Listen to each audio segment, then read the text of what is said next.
Sunday സാരമിലേക്ക് സ്വാഗതം. ഞാൻ Jose John Mallikassery.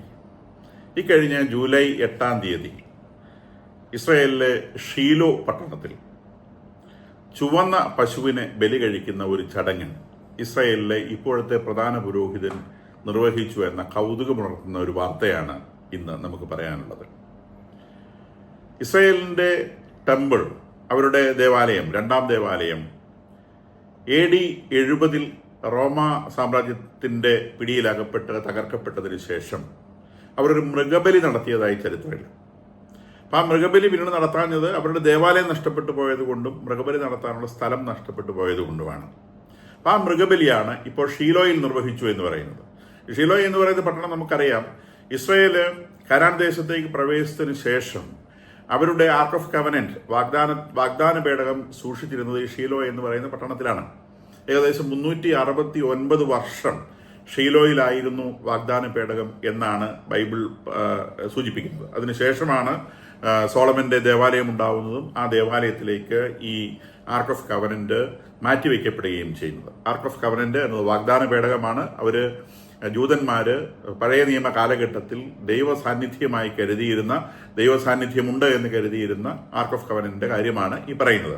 അത് ഷീലോയിലാണ് സൂക്ഷിച്ചിരുന്നത്. ആ ഷീലോയിലാണ് ഇപ്പോൾ ഈ ചുവന്ന പശുവിനെ ബലിയർപ്പിച്ചത്. ഈ ചുവന്ന പശു എന്ന് പറഞ്ഞാൽ നല്ല ഏകദേശം നമ്മളുടെ നല്ല കാവി കളർ, അങ്ങോട്ട് കാവി റെഡിഷ് ആയിട്ടുള്ള രോമങ്ങളുള്ള ഒരു പശുവാണ്. അത് വളരെ റെയറായിട്ട് ലോകത്തിലുള്ളൂ. അതിനെയാണ് ബലി കഴിക്കേണ്ടത്.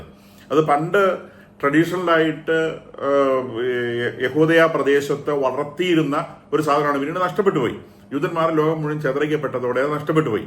പിന്നീട് ഈ ഒരു മൂന്നാം ദേവാലയത്തിന്റെ കൺസ്ട്രക്ഷനെ കുറിച്ച് പുതിയ ഇസ്രായേൽ രാജ്യം രൂപപ്പെട്ടു. 1947 പുതിയ ഇസ്രായേൽ രാജ്യം രൂപപ്പെടുകയും ആ രാജ്യം ശക്തി പ്രാപിക്കുകയും ഒരു ദേവാലയം പണിയാൻ തക്ക ശേഷി തങ്ങൾക്കുണ്ടായി എന്ന് തോന്നുകയും ചെയ്തൊരു കാലഘട്ടത്തിൽ ഈ അടുത്ത കാലത്തായിട്ട് അവർ ലോകം മുഴുവൻ അന്വേഷിച്ച് 5 ചുവന്ന പശുക്കളെ സംഘടിപ്പിച്ചു. അത് US നിന്നൊക്കെയാണ് അവർ കിട്ടിയത്. അപ്പൊ അതിലൊരു പശുവിന്റെ രോമം പ്രധാന പുരോഹിതൻ പരിശോധിച്ച സമയത്ത് അതിനിടയിൽ എവിടെയോ ഒരു ബ്ലാക്ക് ഹെയർ കണ്ടുപിടിച്ചു. ഇവരെ സംബന്ധിച്ച് it should be the purest. ആ പശുവിന് യാതൊരു തരത്തിലുള്ള ഇമ്പ്യൂരിറ്റി ഉണ്ടാകാൻ പാടില്ല, പ്യൂറസ്റ്റ് ആയിരിക്കണം. അപ്പൊ അതുകൊണ്ട് ഈ ഒരു ബ്ലാക്ക് രോമം കണ്ടപ്പെട്ട പശു അത്രത്തോളം പ്യൂറല്ല, അല്ലെങ്കിൽ 100% പ്യൂറല്ല എന്ന ധാരണയിൽ അതിനെ ഒരു പ്രാഥമിക ബലിയായി അർപ്പിക്കാം എന്ന ധാരണയിൽ ഷീലോയിലോ ബലി അർപ്പിച്ചു എന്നാണ് ഈ വാർത്ത പുറത്തുവിട്ട ഏജൻസി പറയുന്നത്. അപ്പൊ അതിന്റെ ദൃശ്യങ്ങളൊക്കെ കാണിക്കുന്നുണ്ട്. അപ്പൊ പ്രധാന പുരോഹിതൻ തന്നെയാണ് ഈ ബലി നടത്തിയത്. അപ്പൊ അവരെ സംബന്ധിച്ച് ദീർഘകാലമായി ബലി നടത്താത്തത് കൊണ്ട് ഒറിജിനൽ ബലി നടത്തുന്നതിന് മുൻപേ ഒരു റിഹേഴ്സൽ ബലി നടത്തേണ്ടതുണ്ട്. അപ്പോൾ ഒറിജിനൽ ബലി എന്ന് നടത്തുമെന്നോ അവരുടെ ദേവാലയം എന്ന് പണിയപ്പെടുമെന്നോ ഒന്നും ഉറപ്പില്ലാത്ത കാര്യമാണ്. എങ്കിൽ പോലും അവരിൽ തീവ്രവാദികളായിട്ടുള്ള ആളുകൾ വിചാരിക്കുന്നത് ഉടനെ തന്നെ പുതിയ ദേവാലയത്തിന് പണി തുടങ്ങാൻ സാധിക്കുമെന്നാണ്. അപ്പോൾ അവര് ഈ പറയുന്ന ഈ 5 പശുക്കളെ സംഘടിപ്പിച്ചത് ഒരു പശുവിന്റെ ശരീരത്തിൽ ഒരു കറുത്ത രോമം കണ്ടെത്തിയതിന്റെ അടിസ്ഥാനത്തിൽ അത് 100% പ്യൂറല്ല എന്നതിന്റെ അടിസ്ഥാനത്തിൽ ഒരു റിഹേഴ്സൽ ബലി എന്ന നിലയിൽ ഷീലോയിൽ അവർ ഈ ബലി അർപ്പിച്ചു എന്നാണ് നമുക്ക് ഈ വാർത്ത പുറത്തുവിട്ട ഏജൻസി പറയുന്നത്. അപ്പൊ അതിൽ ആ ബലി അർപ്പിക്കപ്പെട്ട പശുവിന്റെ ചാരം അവര് സൂക്ഷിച്ചെടുത്തിട്ടുണ്ട്. ആ ചാരം ഉപയോഗിച്ച് പ്യൂരിഫൈ ചെയ്ത ടൂളുകൾ കൊണ്ടുവേണം പുതിയ ദേവാലയത്തിന്റെ പണികൾ ആരംഭിക്കാൻ എന്നാണ് അവരുടെ വിശ്വാസം.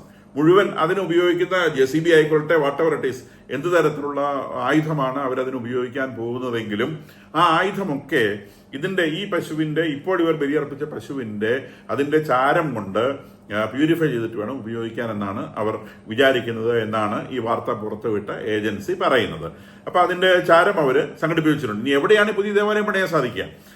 ഇവരുടെ ദേവാലയം, ഒറിജിനലി ജൂതന്മാരുടെ ദേവാലയം മോറിയാമലയില് ദാവീദ് കണ്ടെത്തിയ സ്ഥലം. മോറിയാമല എന്ന് പറയുന്നത് അബ്രാഹാം ഇസഹാക്കിനെ ബലി കഴിക്കാൻ കൊണ്ടുപോയ സ്ഥലമാണ്.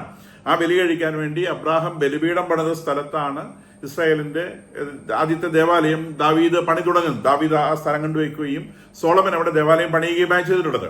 അപ്പൊ അതിൽ ഒന്നാമത്തെ ദേവാലയം പണിതത് 957 BC സോളമന്റെ കാലാണ്. അപ്പൊ ഈ പണിക്കുള്ള ഒരുക്കങ്ങളൊക്കെ ദാവീദ് ചെയ്തു വെച്ചുവെങ്കിലും സ്ഥലം അദ്ദേഹം കണ്ടെത്തിയെങ്കിലും അദ്ദേഹത്തിന് ദേവാലയം പണിയാൻ സാധിച്ചിരുന്നില്ല. അപ്പൊ ദേവാലയം പണിതത് സോളമനാണ്. അത് 957 അപ്പൊ ആ ദേവാലയത്തിന്റെ സൈറ്റ് എന്ന് പറയുന്നത് അബ്രാഹാം ബലിയർപ്പിക്കാൻ വേണ്ടി, മകനെ ബലിയർപ്പിക്കാൻ വേണ്ടി ബലിപീഠം പണിത സ്ഥലത്താണ് അവരുടെ ദേവാലയം പണിതിരിക്കുന്നത്. അപ്പൊ പിന്നീട് ഇന്ന് ആ സ്ഥലത്ത് നിൽക്കുന്നത് അൽ അസ്ക എന്ന് പറയുന്ന മുസ്ലിം മോസ്കാണ്. ഡോം ഓഫ് റോക്ക് എന്നൊക്കെ പറയുന്ന സംഗതി നിങ്ങളെ കേട്ടിട്ടുണ്ടാവും. ആ മുസ്ലിം മോസ്കാണ് ഇന്ന് ഈ സ്ഥലത്ത് നിൽക്കുന്നത്. അപ്പൊ ആ സ്ഥലത്ത് എങ്ങനെ പുതിയ മൂന്നാം ദേവാലയം ഉയരും എന്നൊരു വലിയ ചോദ്യം ഇവിടെ നിൽക്കുന്നുണ്ട്. കാരണം ഇസ്രായേലിനെ സംബന്ധിച്ച് അവരെ എല്ലാ ഇസ്ലാമിക രാജ്യങ്ങളുമായി നല്ല ബന്ധത്തിൽ നിൽക്കുന്ന ഒരു കാലഘട്ടത്തില് മുസ്ലിം ദേവാലയം അവിടെ തകർത്തിട്ട് ഒരു ജൂയിഷ് ദേവാലയം അവിടെ പണിയുക എന്നുള്ളത് ഓൾമോസ്റ്റ് ഇമ്പോസിബിൾ ആയിട്ടുള്ള കാര്യമാണ്. കാരണം അവര് നല്ല ബന്ധങ്ങൾ ഉണ്ടാക്കാനാണ് ശ്രമിക്കുന്നത്, വഴക്കുണ്ടാക്കാനല്ല ശ്രമിക്കുന്നത്. അപ്പൊ പിന്നെ എന്താണ് ഒരു ഓൾട്ടർനേറ്റീവ്? അപ്പൊ നേരത്തെ മുതലേ ഇത് മുസ്ലിങ്ങൾ ആന്റിസിപ്പേറ്റ് ചെയ്തിരുന്നുണ്ട്. കാരണം ഇത് ജൂതന്മാരുടെ സൈറ്റ് ആണ് എന്ന് അവിടെ മോസ്ക് പണിത ആദ്യത്തെ ഖലീഫുമാർക്ക് മുതൽ അറിയാം. അപ്പൊ ഏതെങ്കിലും ഒരു കാലത്ത് ഈ ചോദ്യം വരുമെന്ന് അവർക്ക് അറിയാവുന്നത് കൊണ്ട് ഇവർ കൃത്യം അതിന്റെ മുകളിൽ കൊണ്ടുപോയിട്ട് ദേവാലയം പണിത് വെക്കുകയും അവിടെ നിന്ന് മുഹമ്മദ് നബി സ്വർഗത്തിലേക്ക് എഴുന്നള്ളിപ്പോയ അല്ലെങ്കിൽ സ്വർഗത്തിലേക്ക് കയറിപ്പോയ സ്ഥലമാണെന്നൊരു വിശ്വാസം സ്ഥാപിക്കുകയും ഒക്കെ ചെയ്ത് പിന്നീട് ഈ മിശിഹായുടെ തിരിച്ചുവരവിനെ കുറിച്ച്, മിശിഹായുടെ വരവിനെ കുറിച്ച്, ജൂതന്മാരെ സംബന്ധിച്ച് മിശിഹായുടെ ആദ്യ വരവ്, ക്രിസ്ത്യാനികളെ സംബന്ധിച്ച് മിശിഹായുടെ രണ്ടാം വരവ്, ഇതിനെ സംബന്ധിച്ചുള്ള ഒരു വിശ്വാസം എന്ന് പറയുന്നത് ദേവാലയത്തിന്റെ ഈസ്റ്റേൺ ഗേറ്റിലൂടെ, കിഴക്ക് ഭാഗത്തെ ഗേറ്റിലൂടെയാണ് മിശിഹ പ്രവേശിക്കേണ്ടതെന്നാണ്. വാസ്തവത്തില് ഈശോ മിശിഹായുടെ ഓശാന തിരുനാളിന്റെ ദിവസത്തെ പട്ടണ പ്രവേശം വാസ്തവത്തിൽ ഈ ഈസ്റ്റേൺ ഗേറ്റിലൂടെയാണ് സംഭവിച്ചിട്ടുള്ളത്. അപ്പൊ ക്രിസ്ത്യാനികളെ സംബന്ധിച്ച് മിശിഹായുടെ ദേവാലയ പ്രവേശനം അല്ലെങ്കിൽ ജെറൂസലേം പ്രവേശനം കഴിഞ്ഞിരിക്കുന്നു. നേരെ മറിച്ച് ജൂതന്മാരെ സംബന്ധിച്ച് അവർ മിശിഹായെ പ്രതീക്ഷിച്ചിരിക്കുന്നവരാണ്. അവർ പ്രതീക്ഷിക്കുന്ന മിശിഹ വരുന്നത് ഈസ്റ്റേൺ ഗേറ്റിലൂടെയാണ്. അപ്പൊ അതുകൊണ്ട് ആ ഈസ്റ്റേൺ ഗേറ്റിലൂടെ മിശിഹ പ്രവേശിക്കരുത് എന്നൊരു ചിന്തയോടെ അന്ന് അവിടെ മുസ്ലിം ദേവാലയം സ്ഥാപിച്ചവര് ഈ ഈസ്റ്റേൺ ഗേറ്റ് ഗ്രേവ് യാർഡായിട്ട് ഇവരുടെ സെമിത്തേരി ആയിട്ട് തിരഞ്ഞെടുക്കുകയും അവിടെ ധാരാളമായി ശവസംസ്കാരം നടത്തുകയും ചെയ്തു. അവർ വിചാരിക്കുന്ന ആ പ്രദേശം ഇമ്പ്യൂർ ആയതുകൊണ്ട്, ഈ ശവങ്ങൾ കൊണ്ട് ഇമ്പ്യൂർ ആയതുകൊണ്ട് മിശിഹ അതിൽ പ്രവേശിക്കുകയില്ല എന്ന ഒരു വിശ്വാസമാണ് അവിടെ പിന്നെ ഈ ഖബർസ്ഥാൻ അവിടെ സ്ഥാപിക്കാൻ ഇടയായത്. അതായത് 40 ഏക്കർ വരുന്ന ടെമ്പിൾ മൗണ്ട് എന്ന് പറയുന്ന ഈ സ്ഥലത്ത് ഈ ഖബർസ്ഥാനായിട്ട് വലിയൊരു ഏരിയ ഒഴിഞ്ഞു കിടപ്പുണ്ട്. അത് ജൂതന്മാരെ സംബന്ധിച്ച് ഇപ്പോൾ ഒരു അനുഗ്രഹമാണെന്ന് വേണമെങ്കിൽ പറയാം. കാരണം അത് ഖബർസ്ഥാനായതുകൊണ്ട് ആ സ്ഥലം ഒഴിഞ്ഞു കിടക്കുകയാണ്. മിശിഹായെ സംബന്ധിച്ച് ഇമ്പ്യൂരിറ്റി എന്ന് പറയുന്നൊരു കാര്യമില്ല. കാരണം പ്യുവറസ്റ്റ് ഓഫ് ദി പ്യുവർ ആണ്. അത് മിശിഹ എവിടെ സ്പർശിക്കുന്നു ആ സ്ഥലമൊക്കെ അപ്പോൾ തന്നെ പ്യുവർ ആയി തീരും. അപ്പൊ അതുകൊണ്ട് ശ്മശാനം എന്നുള്ളതൊന്നും ടെമ്പിൾ പണിയുന്നതിനെ സംബന്ധിച്ചൊരു വിഷയമായി തീരേണ്ട കാര്യമില്ല. അപ്പം അവിടെ ആയിരിക്കാം ഒരുപക്ഷെ മൂന്നാം ദേവാലയം ഉയരുന്നത് എന്നൊരു ധാരണയും നിലനിൽക്കുന്നുണ്ട്. കാരണം ഒരു അണ്ടർസ്റ്റാൻഡിംഗ് എന്ന നിലയിൽ ഇത് ജൂതന്മാരുടെ സൈറ്റാണെന്ന് അറിയാവുന്നത് കൊണ്ട് തന്നെ അവിടെ ഒരു ദേവാലയം പണിയാനുള്ള സ്ഥലമുണ്ടെങ്കിൽ അത് നൽകുവാൻ മുസ്ലിങ്ങൾ എതിർക്കാൻ സാധ്യതയില്ല എന്നാണ് പൊതുവെ കരുതപ്പെടുന്ന ഒരു സംഗതി.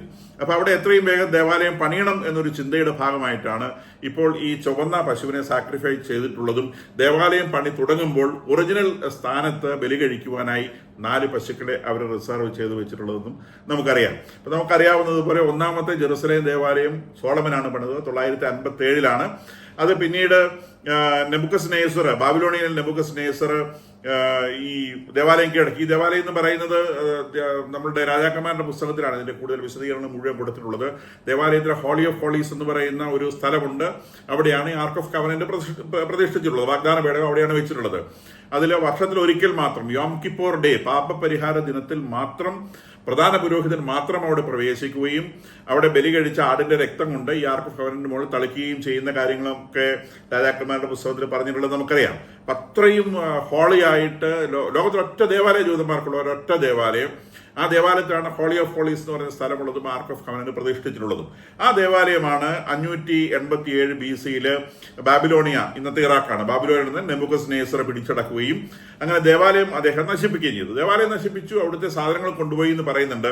പക്ഷേ ആർക്ക് ഓഫ് കവനന്റിന് അല്ലെങ്കിൽ വാഗ്ദാന പേടകത്തിന് എന്ത് സംഭവിച്ചു എന്ന് ബൈബിളിൽ രേഖകളില്ല. അപ്പൊ അതിനെ സംബന്ധിച്ച് ഒരുപാട് ചിന്തകളുണ്ട്. ആർക്ക് ഓഫ് കവനന്റ് ഇപ്പോൾ ആ ദേവാലയത്തിന് അടിയിൽ തന്നെ വളരെ ഡീപ്പായിട്ട് ബറി ചെയ്ത് കിടക്കുന്നുണ്ട് എന്ന് വിശ്വസിക്കുന്നവരുണ്ട് ജൂതന്മാരുടെ ഇടയിൽ. ചിലര് അത് പിന്നെ നെബൂഖദ്നേസർ എടുത്തുകൊണ്ട് പോയി എന്ന് വിചാരിക്കുന്ന ആളുകളുണ്ട്. വേറെ ചിലര് വേറൊരു പർവ്വതത്തിലേക്ക് അത് മാറ്റി ഒളിപ്പിച്ചു വെച്ചിട്ടുണ്ട്. ജെറമിയ പ്രവാചകൻ അത് വേറൊരു സ്ഥലത്ത് കൊണ്ട് ഒളിപ്പിച്ചു വെച്ചിട്ടുണ്ട് എന്ന് വിചാരിക്കുന്ന ആളുകളുണ്ട്. അങ്ങനെ പലതരത്തിലുള്ള വിശ്വാസങ്ങളുണ്ട്. എന്തായാലും ആർക്ക് ഓഫ് കവനന്റ് ഇപ്പോൾ ഈ 587 ബാബിലോണിയൻ പ്രവാസ കാലഘട്ടത്തിൽ അത് നഷ്ടപ്പെട്ടിരിക്കുന്നു. പിന്നീട് അത് എവിടെയാണെന്നുള്ളതിനെ സംബന്ധിച്ച് ആർക്കും കൃത്യമായ ധാരണയില്ല എന്നുള്ളതാണ് വസ്തുത. പിന്നീട് ഈ പേർഷ്യൻ കോൺക്വസ്റ്റ്, പേർഷ്യ ബാബിലോണിയെ പിടിച്ചടക്കി. ഇന്നത്തെ ഇറാനാണ് പേർഷ്യ എന്ന് പറയുന്നത്. അന്ന് സൈറസ് എന്ന് പറയുന്ന രാജാവ് ബാബിലോണിയെ പിടിച്ചടക്കുകയും അതിന്റെ അടിസ്ഥാനത്തിൽ 539 BC ബാബിലോണിയ അദ്ദേഹം പിടിച്ചടക്കുന്നത്. അതിനുശേഷം ഈ ഇസ്രായേൽക്കാരെ തിരികെ യൂദയ പ്രദേശത്തേക്ക് തിരിച്ചു പോകാൻ അനുവദിക്കുകയും ചെയ്യുന്നു. അങ്ങനെ ദാരിയൂസ് എന്ന് പറയുന്ന രാജാവിന്റെ കാലഘട്ടത്തിൽ, സൈറസ് കഴിഞ്ഞിട്ട് പിന്നീട് വരുന്ന രാജാവിന്റെ പേരാണ് ദാരിയൂസ്, പേർഷ്യൻ രാജാവാണ്. അദ്ദേഹം 516 അവിടെ രണ്ടാമത്തെ ദേവാലയം പണിയാനുള്ള സഹായങ്ങൾ ചെയ്തു കൊടുക്കുന്നു. അങ്ങനെ ചെറിയ തോതിൽ അവർ രണ്ടാമത്തെ ദേവാലയം, ആദ്യത്തെ ദേവാലയം പൊളിച്ചു കളഞ്ഞ അതേ സ്ഥലത്ത്, അബ്രഹാം ബലിയർപ്പിച്ച അതേ സ്ഥലത്ത് രണ്ടാമത്തെ ദേവാലയം വീണ്ടും പണിയുന്നു. ഇതിനെയാണ് 18 ബി സിയിലെ ഹെറോദോസ് ദ ഗ്രേറ്റ് വലിയ ദേവാലയമായിട്ട് പണിയുന്നത്. ഒരു വലിയ ദേവാലയമായിട്ട് അദ്ദേഹം അത് പണിതു. ഒരു അത്ഭുത ദേവാലയം എന്ന് വേണമെങ്കിൽ, ലോകാത്ഭുതങ്ങളിൽ പെടുന്ന ഒരു ദേവാലയം എന്ന് വേണമെങ്കിൽ പറയാവുന്ന തരത്തിലുള്ള വലിയൊരു ദേവാലയമായി അദ്ദേഹം പണിതു. ആണ് യേശുവിനോട് ചോദിക്കുന്ന ചോദ്യം, നീ ഈ ദേവാലയം നശിപ്പിക്കുമെന്നാണോ പറയുന്നത് ചോദ്യമൊക്കെ വരുന്നത് ആ ദേവാലയത്തെ ചൂണ്ടിക്കാണിച്ചുകൊണ്ടാണ്. പക്ഷെ യേശു പ്രവചിച്ചിരുന്നത് പോലെ 70 AD ആ ദേവാലയം റോമാക്കാർ പിടിച്ചടക്കുകയും ജൂതന്മാരെ തകർക്കുന്നതിന് ഭാഗമായിട്ട് കല്ലോട് കല്ല് ശേഷിക്കാത്ത വിധം ആ ദേവാലയം അവർ തകർത്ത് കളയുകയും ചെയ്തു. അങ്ങനെയാണ് ഈ റബാനിക് ജൂദായിസം എന്നൊക്കെ പറയുന്ന സാധനം തുടങ്ങുന്നത്. റബാനിക് ജൂദായിസം എന്ന് പറഞ്ഞാൽ അവരുടെ ദേവാലയം പോയി. ലോകത്തിൽ ഒരേ ഒരു ദേവാലയം ഉണ്ടായിരുന്നു, നഷ്ടപ്പെട്ടു. അതിനെ ബേസ് ചെയ്തിട്ടാണ്, അതിനെ ആക്സസ് ആക്കിക്കൊണ്ടാണ് ലോകത്തിലെ മുഴുവൻ ജൂതന്മാരെന്ന് പറഞ്ഞാൽ അവർ ആ പ്രദേശത്ത് തന്നെ ഉണ്ടായിരുന്നത്. പിന്നീട് പലപ്പോഴും അത് ചിതറിക്കപ്പെട്ടിട്ടുണ്ട്. എങ്കിൽ പോലും മുഴുവൻ ജൂതന്മാരുടെയും പ്രതീക്ഷയായ ദേവാലയം നഷ്ടപ്പെട്ടു പോയതിന്റെ അടിസ്ഥാനത്തിൽ പിന്നീട് ഇവർ ചിതറിക്കപ്പെട്ടപ്പോൾ, ലോകത്തിന്റെ വിവിധ ഭാഗങ്ങളിൽ ചിതറിക്കപ്പെട്ടപ്പോൾ ഈ ചെറിയ ചെറിയ സമൂഹങ്ങളെ റാബിമാരെ കൊണ്ടു നടക്കുകയും അവരെ മതം പഠിപ്പിക്കുകയും ചെയ്തു. അവരെ സംബന്ധിച്ച് ഈ തോറ എന്ന് പറയുന്ന, നമ്മൾ പഴയ നിയമം എന്ന് വിളിക്കുന്ന പുസ്തകം, അത് എഴുതാൻ പാടില്ലാത്ത ഒരു സാധനമാണ്. എഴുതാൻ പാടില്ല. അത് വാക്കുകളിലൂടെ മാത്രമേ, വായ്മൊഴിയായിട്ട് മാത്രമേ പോകാൻ പാടുള്ളൂ. അതിന്റെ വിശുദ്ധി നഷ്ടപ്പെടും എഴുതിയാലെന്നവർ വിശ്വസിച്ചിരുന്നു. പക്ഷെ പിന്നീട് ഏകദേശം AD കാലഘട്ടത്തില് അവര് ഈ that is written form of Torah, ഒരു AD 300 കൂടിയൊക്കെ റിട്ടൺ ഫോം ഓഫ് തോറ ഉണ്ടാവുന്നു. അതിന് ഒരു മിഷ്ന എന്നാണ് ആ പുസ്തകത്തിന് പറയുന്നത്. മിഷ്ന, അതിനകത്ത് 63 പുസ്തകങ്ങളുണ്ട്. നമ്മുടെ പഴയ നിയമത്തിന് 45 പുസ്തകങ്ങളേ ഉള്ളൂ എന്ന് നമ്മൾ മനസ്സിലാക്കണം. ഇവരുടെ ഈ റിട്ടൺ തോറ, അതിനെ മിഷ്ന എന്ന് വിളിക്കും. അതിന് 63 പുസ്തകങ്ങളുണ്ട്. കൂടാതെ അവർക്ക് എങ്ങനെ പെരുമാറണം, അവരുടെ ഡേ ടു ഡേ ആക്ടിവിറ്റീസ് എങ്ങനെയായിരിക്കണം എന്ന് വിശദീകരിക്കുന്ന താൽമൂദ് എന്ന് പറയുന്നൊരു പുസ്തകമുണ്ട്. ആ പുസ്തകവും കൺസ്റ്റിറ്റ്യൂട്ട് ചെയ്തിട്ടുള്ളത് 500 AD കൂടിയാണ്. ഇത് റബീനിക് ജൂദായിസത്തിന്റെ കാലത്താണ് ഈ റിലീജിയസ് പ്രാക്ടീസുകളെ കുറിച്ചൊക്കെ ജനങ്ങൾക്ക് വളരെ കൃത്യമായ പാഠങ്ങൾ, ലോകത്തിന്റെ വിവിധ ഭാഗങ്ങളിൽ ജീവിക്കുന്നവര് എങ്ങനെ ജീവിക്കണം, ഒരു ജൂതൻ എങ്ങനെ ജീവിക്കണം എന്നതിനെ സംബന്ധിച്ച് കൃത്യമായ പാഠങ്ങൾ, അവർ ഉണരുമ്പോൾ മുതൽ ഉറങ്ങുന്നത് വരെ ചെയ്യേണ്ട കാര്യങ്ങളെ കുറിച്ചുള്ള പാഠങ്ങളുള്ള ഈ താൽമൂദ് എന്ന് പറയുന്ന പുസ്തകം പിന്നീട് ഡെവലപ്പ് ചെയ്തു വരുന്നു. ആ പുസ്തകവും AD 500 അവർ എഴുതുന്നത്. അതിനു മുൻപ് അത് ഓറൽ പ്രാക്ടീസോടെ പോയതാണ്. പിന്നീട് അപ്പം ഈ AD 70 ഈ ദേവാലയം തകർക്കപ്പെട്ട് കഴിഞ്ഞാൽ പ്രദേശം ഇഗ്നോർ ചെയ്യപ്പെട്ട് കിടന്നു. കാരണം അത് ക്രിസ്തുവിന്റെ കുരിശുമരണവുമായി ബന്ധപ്പെട്ട സംഗതി ആയതുകൊണ്ടും റോമാക്കാർക്ക് അവിടെ താല്പര്യമില്ലായിരുന്നു. പിന്നീട് റോമൻ സാമ്രാജ്യം ക്രിസ്തുമതം ഔദ്യോഗിക മതമായി സ്വീകരിക്കപ്പെട്ടപ്പോഴും ഈ ടെമ്പിൾ മൗണ്ട് എന്ന് പറയുന്ന ഈ പ്രദേശം തീർത്തും ഇഗ്നോർ ചെയ്യപ്പെട്ട് കിടന്നിരുന്നു. കാരണം അത് ക്രിസ്തുവിന്റെ മരണവുമായി ബന്ധപ്പെട്ട് ശാപം കിട്ടിയ സ്ഥലം എന്ന ചിന്തയിൽ ആ ഭാഗത്തേക്ക് ക്രിസ്ത്യാനികൾ വിസിറ്റ് ചെയ്യുമായിരുന്നു എന്നല്ലാതെ അവിടെ പള്ളി പണിയാനോ അങ്ങനത്തെ കാര്യങ്ങളൊന്നും ക്രിസ്ത്യാനികൾ ഒരിക്കലും ശ്രമിച്ചിട്ടില്ല. പക്ഷെ പിന്നീട് മുസ്ലിം ഇൻവാഷൻ തന്നെയാണത്. പക്ഷെ അന്നേരം പേർഷ്യ മുസ്ലിമായി. 637 പേർഷ്യ വീണ്ടും ഈ പ്രദേശം പിടിച്ചടക്കുന്നു. അങ്ങനെ പിടിച്ചടക്കി ഏകദേശം 660 കൂടി തന്നെ അവിടെ ഒരു ചെറിയ ദേവാലയം വരുന്നു. പിന്നീടത് 685 ബിറ്റ്വീൻ 685 ആൻഡ് 715 AD ഈ വലിയ ദേവാലയം അവിടെ ഫോം ചെയ്യുന്നത്. അവർ കൃത്യം എവിടെയാണോ ആദ്യത്തെയും രണ്ടാമത്തെയും ജൂതന്മാരുടെ ദേവാലയം ഉണ്ടായിരുന്ന ആ സൈറ്റിൽ തന്നെയാണ് അവർ ഈ അൽ അസ്ക എന്ന് പറയുന്ന ദേവാലയം അവർ പണിതത്. പിന്നീട് കുരിശുയുദ്ധക്കാർ ഈ പ്രദേശം പിടിച്ചടക്കുന്നുണ്ട്. കുരിശുയുദ്ധക്കാര് AD 1099 മുതൽ 1167 വരെ ഈ അൽ അസ്ക എന്ന് പറയുന്ന മോസ്ക് കുരിശുയുദ്ധക്കാരുടെ കയ്യിലായിരുന്നു. അപ്പൊ കുരിശുയുദ്ധക്കാർ അതൊരു പട്ടാള ക്യാമ്പായിട്ട് ഉപയോഗിക്കുകയാണ് ചെയ്തിട്ടുള്ളത് ആ കാലഘട്ടത്തിൽ. അത് കഴിഞ്ഞ് വീണ്ടും മുസ്ലിങ്ങൾ അത് തിരിച്ചു പിടിക്കുകയും അവരുടെ ദേവാലയമായി സൂക്ഷിക്കുകയും ചെയ്തു. അപ്പൊ ഇതാണ് ഈ ടെമ്പിൾ മൗണ്ടിന്റെ ഒരു ചരിത്രം എന്ന് പറയുന്നത്. അപ്പൊ ഇന്ന് വരെയും അത് ഇപ്പോഴത് ജോർദാനിലുള്ള ഒരു വഖഫ് ബോർഡിന്റെ കീഴിൽ, ജോർദാൻ രാജാവിന്റെ കീഴിലുള്ള ഒരു വഖഫ് ബോർഡിന്റെ ഭരണത്തിലാണ് ഈ അൽ അസ്ക അല്ലെങ്കിൽ ടെമ്പിൾ മൗണ്ട് എന്ന് പറയുന്ന ആ 40 ഏക്കർ സ്ഥലം ഉള്ളത്. പക്ഷേ ഇസ്രായേലിന്റെ പരിപൂർണ നിയന്ത്രണത്തിലാണ്. ഇസ്രായേൽ അതവിടെ ഓരോ ദിവസവും പിടിമുറുക്കി കൊണ്ടുവരികയാണ്. അതിനെ സംബന്ധിച്ചൊക്കെയുള്ള വഴക്കുകളാണ് ഇപ്പം നമ്മൾ ഈ പറയുന്ന ഈ ഹമാസുമായി ബന്ധപ്പെട്ട വഴക്കിലൊക്കെ ഈ ദേവാലയമുണ്ട്. ഈ പറയുന്ന ഇസ്രായേൽക്കാരും പിന്നെ അറബികളും തമ്മിലുള്ള വഴക്കിന്റെ പിന്നിലൊക്കെ ഈ ദേവാലയത്തെ സംബന്ധിച്ചുള്ള ഡിസ്പ്യൂട്ടുകളുണ്ട് എന്നുള്ളത് ഒരു വസ്തുതയാണ്. അപ്പൊ എന്തായാലും ഈ ഒരു റെഡ് ഹീഫർ സാക്രിഫൈസ്, ഈ ചുവന്ന പശുവിനെ ബലി കൊടുത്തത് ഏത് തരത്തിലാണ് പുതിയ ദേവാലയത്തിന്റെ നിർമ്മിതിയുമായി ബന്ധപ്പെട്ട് പ്രധാനപ്പെട്ടതാവാൻ പോകുന്നത് എന്ന് കണ്ടു തന്നെ മനസ്സിലാക്കേണ്ട സംഗതിയാണ്.